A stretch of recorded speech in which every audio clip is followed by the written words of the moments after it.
Baca 313. Insya Allah, jika kita tidak termasuk pejuang akhir zaman, semoga kita dikumpulkan bersama mereka. Jangan tertipu dengan zikir-zikir kita. Zikir kita belum tentu menyelamatkan jika akidahnya tidak sahih, jika husnuzonnya tidak ada.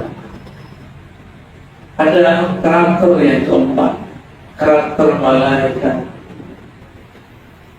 Malaikat itu Nabi kabarkan ketika Nabi ditanya, wahai Rasulullah, zikir apakah yang afdal? Nabi menjawab dengan berbagai redaksi. Ini redaksi yang paling menarik. Qulu subhanallah wa bihamdi. Bacalah subhanallah wa bihamdi. Inilah yang dibaca malaikat-malaikat yang tiga. Maka siapa saja yang berzikir, dia sedang menghidupkan karakter malaikat. Tapi hati-hati, malaikat itu tidak makan, tidak minum, tidak kawin. Kalau terlalu banyak mengasuh, mengambil nutrisi malaikat, nanti lupa sama istri, lupa sama anak, lupa makan, lupa kerja. Itulah yang terjadi pada orang yang jos zikir. Kalau tadi jos tasbih, jos bayar, kalau ini jos zikir, ya zikir. Ini yang terjadi pada orang thariqat yang kemudian dia lupa kepada istrinya, lupa kepada dirinya. Dia asik cuma dengan makanan rohaninya, makanan malaikatnya, zikir. Paham maksudnya? Ini versi Imam Ghazali. Ada versi yang lain, versi Nur Muhammad. Di dalam diri manusia ada sisi nur. Nur ini yang akan menyatukan semuanya, yang akan membuat yang tadi menjadi insan yang kawin, insan yang proporsional. Dia tahu kapan saat zikir, kapan saat dakwah, kapan saat tasbih, kapan saat gaya, kapan jaulah, kapan khuruj, kapan dukul. Dukul ada dukul yang sudah menikah. Baik, Bapak saudara yang makan Allah, Nabi SAW yazkurullah ala kulli ahyan. Setiap saat beliau ingat kepada Allah Subhanahu wa ta'ala. Dengan apakah beliau ingat? Aisyah tidak mengatakan Nabi setiap saat baca nama Allah, tapi qalbunya senantiasa merasa dipandang oleh Allah Subhanahu wa ta'ala. Ruhnya selalu merasa memandang Allah Subhanahu wa ta'ala. Disebutkan dalam hadis qudsi, Allah mengatakan, ana ma'ahu idza dzakar. Jika hambaku sebut-sebutlah, ingat-ingat aku selalu bersamanya. Sebenarnya Allah selalu bersama kita. Kita yang tidak sadar bahwa Dia bersama kita. Maka kapankah orang disebut berzikir jika dia sadar Allah bersama kita? Itulah zikir yang tinggi. Ini yang disebut zikir ma'iyah, zikir kebersamaan bersama Allah Subhanahu wa ta'ala.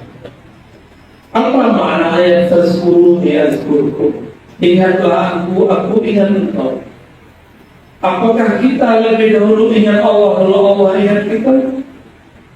Betapa tidak sopannya hamba yang baru tercipta merasa lebih dahulu mengingat Allah yang mencipta. Allah itu qadim, lebih awal. Dia telah menetapkan dia ingat kita atau tidak. Sekali Allah ingat kita, dia ingat kita selama-lamanya. Tapi jika sekali kita ingat Allah, kita lupa lagi selama-lamanya. Itulah perbedaannya. Maka kapan saat Allah ingat kita? Saat kita mengingatnya. Maka sebutlah nama Allah. Sebenarnya sebelum kita sebut namanya, Dia telah menyebut-nyebut nama kita. Itulah makna hadis qudsi. Man dzakarani fi mala'in dzakartuhu fi mala'in khairu minhu. Siapa yang sebut-sebut nama aku di kelompok, di keramaian, aku akan sebut dia di keramaian yang lebih baik dari mereka, yaitu keramaian malaikat, atau keramaian aulia, atau keramaian syuhada, atau keramaian para anbiya. Dalam hadis tidak sebutkan itu para malaikat. Berarti bisa jadi Nabi wali.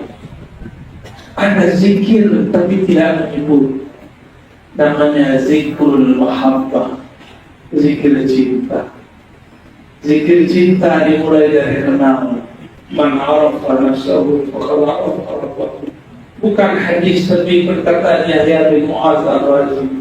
Siapa yang kenal dirinya, kenal Allah. Berkata Imam Ibnu Qudamah, man arafa qalbahu arafa rabbahu. Siapa yang kenal kalbunya, dia akan kenal yang membolak-balik kalbunya. Seberapa jauh kita kenal kalbu, sejauh itulah kita kenal yang membolak-balik kalbu. Kalbu kita berubah-ubah setiap saat, benar? Hari ini soleh, pulang-pulang buka handphone belum tentu lagi soleh. Jujur saja kepada Allah. Oh, kita ini makhluk yang paling munafik. Lain di depan, lain di luar. Di depan kita tunjukkan semua kesolehan, karena manusia melihat kesolehan. Tapi ketika kita berdua hanya dengan Allah, kita tidak malu kepada Allah SWT. Ini yang dikatakan Al-Hasan Al-Basri. Apa kata beliau? Orang munafik itu merasa tidak munafik, tapi orang mukmin merasa dirinya setiap hari munafik. Karena dia merasa matanya tidak selamat setiap saat, telinganya tidak selamat setiap saat, tangan kakinya, kemaluannya, hasratnya tidak selamat setiap saat. Kita berperang dengan diri sendiri lebih berat daripada berperang dengan syaitan. Syaitan itu cuma provokator. Dia lemah, kata-katanya lembut, tapi sangat pedih. Semuanya kalah dengan dirinya, bukan dengan syaitan. Maka jika kita kalah, jangan salahkan syaitan. Ikutilah baginda Nabi Adam. Ketika dia terusir dari surga, dia katakan, Rabbana zalamna anfusana. Ya Allah, yang salah bukan iblis, yang salah Adam. Jika terjadi perpecahan, jika terjadi kerusakan, jangan katakan si fulan, Anda telah menjadi pewaris iblis. Yang berpecah itu iblis, yang suka menghasut itu iblis, yang suka menyalah-nyalahkan itu iblis. Ini namanya karakter iblis. Iblis yang pertama merasakan kami yang lebih berhak. Iblis yang pertama mengatakan ada khairun minhu, kami lebih baik. Iblis yang pertama hasad kepada Adam. Iblis yang pertama merasa dirinya lebih baik daripada Adam. Maka kita dulu begini, mohon maaf jika saya lebih tinggi duduknya, bukan berarti saya lebih mulia dari antum semua. Allah yang lebih tahu isi kalbu kita semua. Sahabat-sahabat yang dimuliakan Allah, Nabi SAW mengatakan, wadidtu, aku rindu an ara ikhwani, untuk melihat saudara-saudara. Apa kata para sahabat? Ya Rasulullah, alasna ikhwan, bukankah kami ini adalah saudaramu, wahai Rasulullah? Apa kata baginda Rasul sallallahu alaihi wasallam? Antum ashabi, kalian sahabatku. Ikhwani man amana bi wa lam yarani, Sahabatku adalah orang yang tidak pernah bertemu aku, tapi dia percaya kepada. Semoga kita termasuk daftar ikhwan Rasulullah SAW. Lalu Nabi mengatakan, "Ana faratuhum 'alal haud." Nanti aku lebih dulu menunggu mereka di telaga al-haud. Aku nanti akan berikan setiap sahabat-sahabatku dan saudara-saudaraku satu gelas. Aku berikan minum kepada mereka yang kelelahan di padang mahsyar. Betapa indahnya hidup, betapa mulianya Rasulullah Sayyidul Alamin menghidangkan air paling segar di alam semesta, telaga al-haud. Wa man syaribahu lam yazma abadan. Siapa yang meminumnya tidak akan pernah kehausan lagi sampai nanti. Lalu untuk apa ahli surga minum khamar di surga, minum laban di surga, susu? Untuk apa mereka minum madu di surga, mineral di surga? Itu hanya hobi. Mereka sudah kenyang, sudah puas dengan telaga al-haud baginda Nabi Muhammad SAW. Para sahabat bertanya, "Wahai Rasulullah, bagaimana cara engkau mengenal kalau itu ikhwanmu kan engkau tidak pernah bertemu?" Sahabat masih berpikir Nabi ini manusia biasa. Apa kata Nabi SAW? "Aku mengenal mereka dari khurran muhajjalin." Dalam riwayat yang lain dikatakan, "Wahai sahabatku, jika engkau punya hewan onta, jika engkau punya kendaraan kuda, manakah cara engkau mengetahui bahwa kuda ini kudamu bukan kuda sahabat?" Mereka mengatakan, "Kami mengetahuinya karena ada satu bekas putih atau bulu putih di bagian kepala atau di bagian tertentu di badannya." Maka Nabi mengatakan, "Wahai sahabatku, nanti aku akan mengenal ikhwanku karena di wajahnya ada asar wudu, ada bekas berwudu." Maka saya mengimbau semuanya, mari hidupkan dawamul wudu, dawamkan wudu, senantiasa berwudu. Jika bekerja di kantor, kita pakai sepatu, sebelum pakai sepatu wudu. Nanti jika batal berwudu, nanti sepatu cukup diusap, jangan diguyur. Sepatu kok diguyur, jangan dicopot, tidak usah, cukup diusap. Jika sholatnya pakai kaos kaki masih sah, tidak perlu lagi berwudu.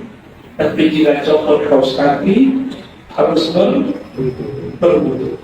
Nabi mengenal kita lewat asar wudu, bekas wudu. Coba jaga wudunya.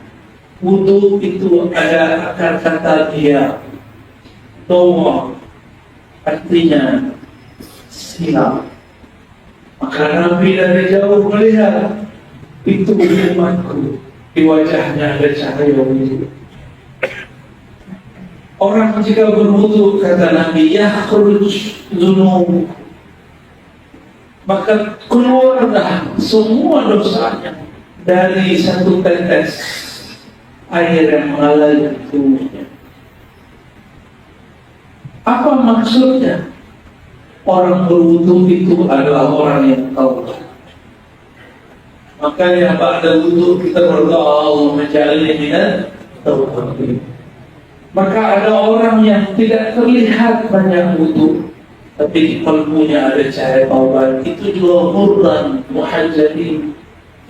Di kalbunya ada cahaya. Mereka akan diselamatkan Rasulullah SAW. Jika kita datang dengan pemimpin alam semesta, beranikah malaikat hisab menghisab kita? Jika kita datang dengan zat yang zat itu dicintai oleh pemilik alam semesta, beranikah malaikat mizan menimbang untuk menimbang kita? Jika kita masuk alam kubur bertemu mungkar nakir, tapi kita punya stempel, saya ini ikhwan Rasulullah, bernikah mungkar nakir membentak kita. Jika dibentak, dia akan dimarahi Rasulullah SAW. Tidak usah jauh-jauh yang sudah pernah urus ke luar negeri, disambut oleh pemimpin negeri atau orang yang bertua di satu negeri, kita tidak perlu lewat imigrasi, benar tak? Langsung jalur khusus, itu baru di dunia. Jika kenal tuan di sana, sayyid di sana, syekh di sana, pemimpin di sana, maka kita masuk tanpa hisab, tanpa azab, tanpa ditaruh imigrasi, tanpa dituduh sebagai korupsi, apalagi sebagai teroris. Ya, saya sampaikan kepada teman-teman para pemimpin negeri, jemaah tabligh jauh dari teroris. Mereka mengharamkan ahbabnya untuk bicara politik, benar. Mengharamkan ahbabnya bicara ikhtilaf, siasat. Maka barakallahu fikum, siasat antum ternyata sangat halus. Siasat meramaikan masjid, siasat juga, tapi bukan siasat yang salah. Apa kata Nabi? Ana sayyidu waladi Adam yawmal qiyamah. Yang faham sir hadis ini, hadis Bukhari, akan paham kenapa kita perlu kenal Nabi, kenal orang yang kenal Nabi, kenal orang yang membawa ajaran Nabi. Akulah sayyid, akulah pemimpin, akulah raja manusia di akhir ketika di padang mahsyar.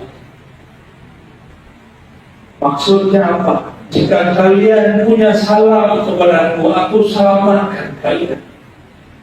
Jika kalian sudah berkirim rindu kepadaku, aku akan jemput kalian.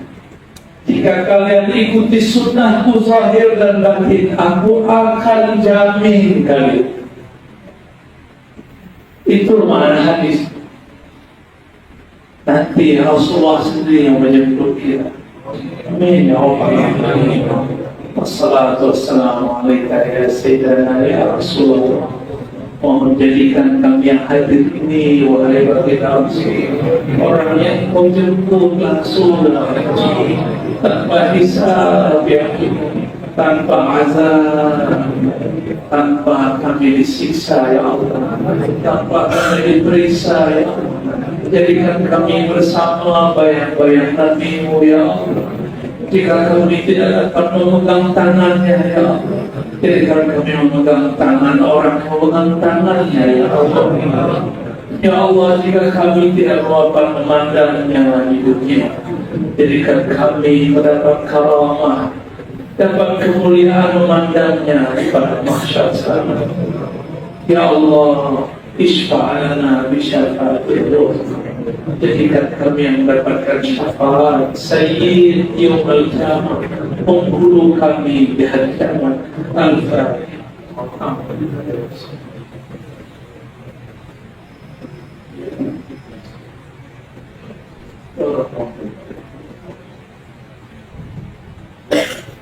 Inilah penutup hadis yang mau saya sampaikan. Nabi bersabda, "Aulakum bi yaumil qiyamah aktsarukum shalatan 'alayya." Orang yang paling aku utamakan nanti adalah orang yang banyak berkirim rindu. Aktsarukum shalatan. As-salah min as-silah. As-silah yakni mengirim hubungan rindu, hubungan sayang, hubungan cinta kepada. Maka saya ijazahkan yang hadir, sholawatlah setiap hari 313. Katakan sallallahu ala sayyidina, sallallahu ala habibina, atau assalatu wassalamu alaika ya sayyidi ya Rasulullah. Salam atas engkau wahai baginda Rasul, Sallallahu Alaihi Wasallam. Baca 313. Insya Allah, jika kita tidak termasuk pejuang akhir zaman, semoga kita dikumpulkan bersama mereka. Inilah jumlah para nabi, itulah jumlah ahlul badar, itu juga jumlah nanti yang membersamai al-Imam al-Mahdi. Jika kita bukan bagian mereka, semoga kita terhubung dengan 313. Amin ya rabbal alamin. Allah.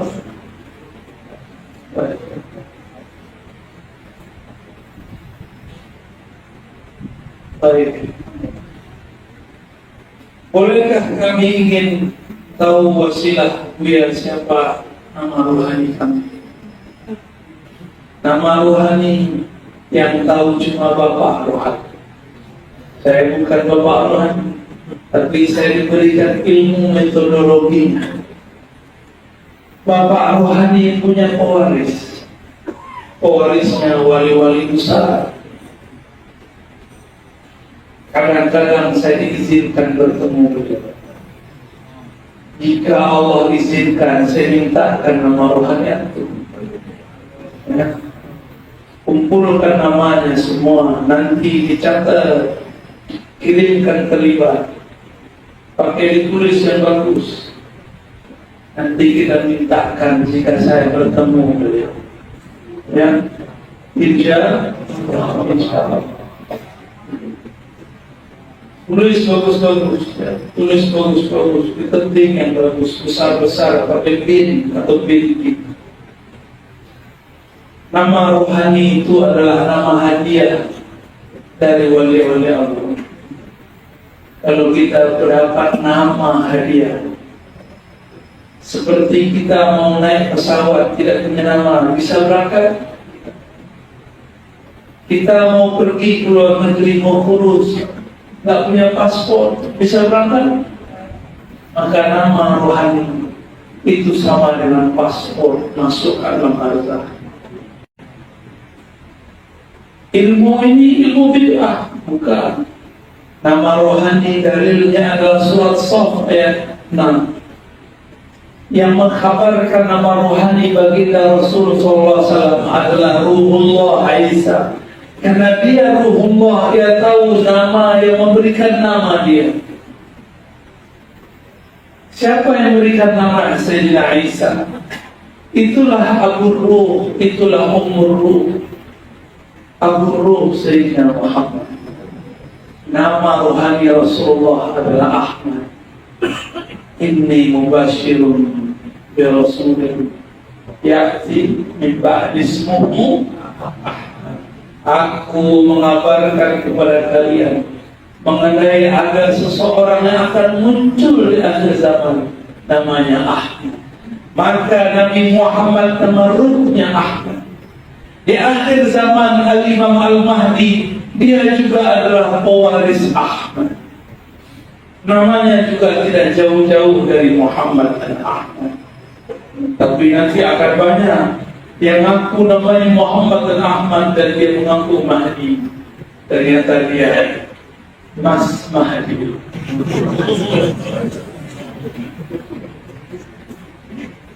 Nanti mungkin bisa lewat tahu atau siapa saja.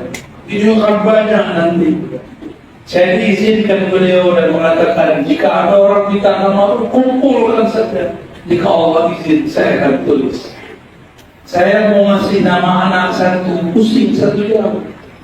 Dia 1000 nama 1 hari. Orang ini yang ahli namanya. Nama itu adalah percikan dari nur Nabi Muhammad. Nur itu ada karakternya. Jika di karakternya pemurah, biasanya bernama Karimah. Jika karakternya perindu, bernama Muhib, pecinta. Ada semua karakter. Jika dia adalah guru di alam azali, di alam jabarut, maka dia bernama Maulana. Ada nama-nama begitu. Itulah nama ruh. Dan itu bukan bid'ah, dalilnya surat Shaf. Ya. Bolehkah kami izin ijazah dari Buya? Dan kami selalu menonton kajian lewat Torikon YouTube ya. Itu saya tambahkan ya, lewat YouTube. Saya izinkan semua yang hadir untuk mengamalkan apa yang saya sampaikan di YouTube. Dalam syarat YouTube-nya asli yang sahih. Untuk pribadi. Mungkin ke depan saya buat Ar-Razi yang official supaya orang tidak susah cari. Karena banyak juga yang ngaku-ngaku Ar-Razi di situ. Ini karena usul para akhbar, para ikhwan. Kalau tidak, saya tidak suka. Saya tidak suka disebut Ar-Razi official. Apa itu? Lain soal. Saya tidak suka yang itu. Tapi karena untuk dakwah kita boleh. Silakan amalkan jika itu berkenan di hati. Kirim Fatihah untuk Nabi, kirim Fatihah untuk guru-guru, salawat kepada beliau sallallahu alaihi wasallam. Insyaallah dalam kita dibimbingnya. Bolehkah kami tahu Buya bertorikoh apa? Ini namanya apa? Kepo, kepo. Jadi kepo juga ya. Saya minum dulu ya. Susu bukan sepatu.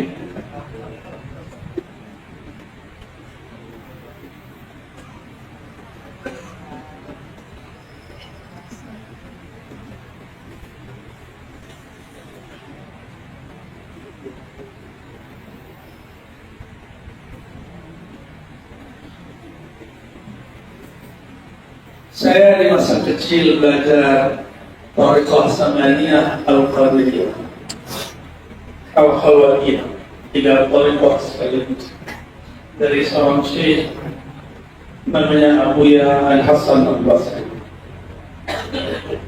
Tapi beliau juga mursyid Thariqah Naqsyabandiyah Qadiriyah. Tapi beliau wafat. Saya lanjut ngaji kepada guru saya, belajar di Thariqah yang hampir sama. Lalu saya berikut suluk Riyadhah 40 hari, suluk Thariqah Naqsyabandiyah Khalidiyah. Thariqah Khalidiyah Naqsyabandiyah itu mencakup 5 Thariqah: Kubrawiyah, Khistiyah, Qadiriyah, Mujaddidiyah. Itulah yang disebut Naqsyabandiyah Khalidiyah. Lalu saya ikut Thariqah yang lain, Thariqah anti Thariqah. Ada juga dulu, tapi saya udah nggak usah sebut namanya. Thariqah yang membid'ahkan Thariqah saya lama. Saya juga ikut dulu, padahal sudah sulung 40 hari. Masih bisa nyerempet-nyerempet. Tapi yang 40 hari itu saya tidak bisa lupakan. Kami kurangi makan, kurangi minum. Kami cuma berkhalwat 3 orang, satu di sudut, satu di tengah, satu di sudut. Cuma 3 orang. Kami kurangi tidur, kurangi makan, perbanyak zikrullah, perbanyak. Saya hafal surat sajadah di sana. Ya, jadi waktu Maulana Imam tadi baca, ya, memang saya langsung terkenang waktu saya dulu umur 13 tahun menghafalkan sajadah setiap ada asal. Menghafal tak perlu menghafal, cuma baca. Karena dibaca 40 hari, setelah 40 hari saya hafal sendiri. Nih Bapak Ibu yang otaknya sudah mulai melempem, tidak usah menghafal, baca aja sering-sering. Lama-lama untuk hafal. Tapi istiqomah 40 hari surah An-Naba. Setiap pada subuh atau pada asar, nanti lama-lama hafal. Nanti bingung sendiri, imam baca ruku kita tahu terusan. Di masa-masa itu saya belajar zikir khafi, zikir pejamkan mata, tidak dikunci. Kunjamkan nama Allah di dalam qalbu. Getarkan nama Allah. Iza zikirullah wajilat qulubuhum. Disebut nama Allah, qalbu bergetar. Disebut nama Allah bergetar, lama-lama menjadi lembu, menjelang hujan. Itulah bekal saya supaya bisa pulang balik. Karena sudah ikut ajaran anak-anak, saya balik. Kalau karena berkah zikir Covid. Dalam riwayat Imam Baihaqi dikatakan sebuah asar, khairul rizqi ma yakfi wa khairul dhikri ma khafi. Sebaik-baik zikir yang cukup, bukan yang banyak. Banyak tidak cukup sama aja. Sebaik-baik zikir yang tersembunyi. Pencinta selalu ingin punya rahasia dengan kekasihnya. Zikir hobi adalah mahar rahasia antara hamba sang maha kekasih Allah Subhanahu wa ta'ala. Itulah pegangan Kiai Muzairun. Itulah pegangan Maulana Ilyas, Maulana Zakaria. Beliau belajar zikir hobi di qalbunya. Cuma mungkin karena beliau sibuk ta'lim, tidak sempat mengajarkan zikir hobi. Setelah saya kemudian dewasa, saya belajar tariqat Qadiriyah wa Naqsyabandiyah. Kemudian belajar lagi tariqat Asy'ariyah. Lalu guru saya mengatakan, guru saya yang salah satu yang wali, kamu itu Syazili, bukan Naqsyabandi. Tapi saya bernaqsyabandi, ya, itu tariqat Naqsyabandi, tapi rohani mendekat dengan Syazili. Saya pikir-pikir, saya tolak.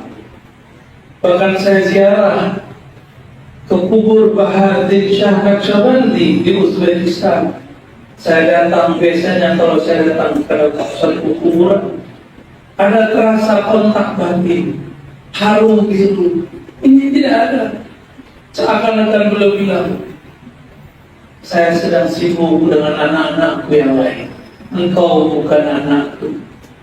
Disitulah mulai saya kemudian mempertanyakan, bagaimana nasib sanad thariqat yang diijazahkan guru kepada saya. Oh, ternyata saya dapat thariqat nafsiyahnya, bukan terdapat thariqat ma'rifat.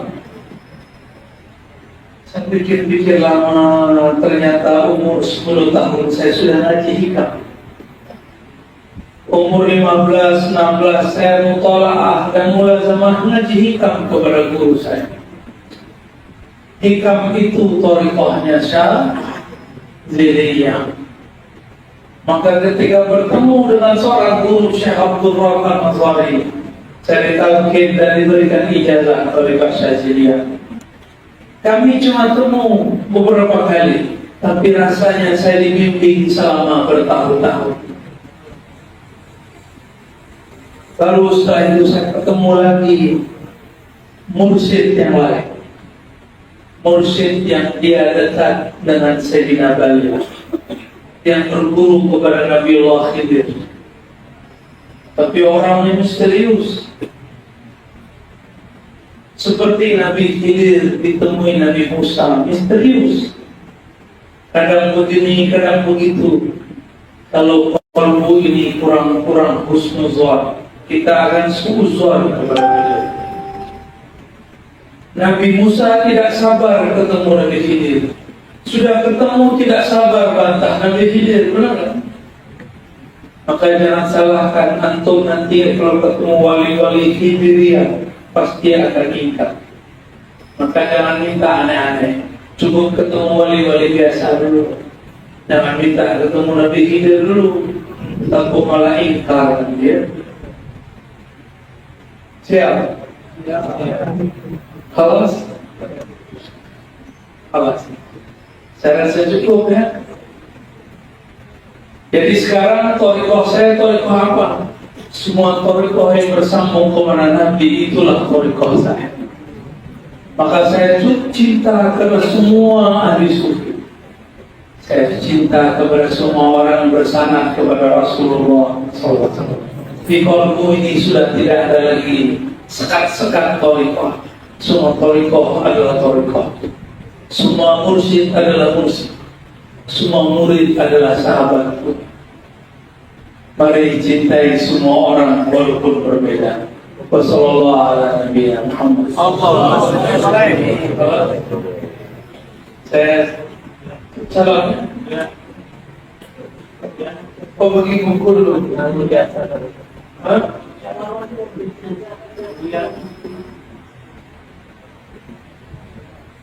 Nanti ditulis Maulana Sallallahu ala Habibina Muhammad. Itu yang baca.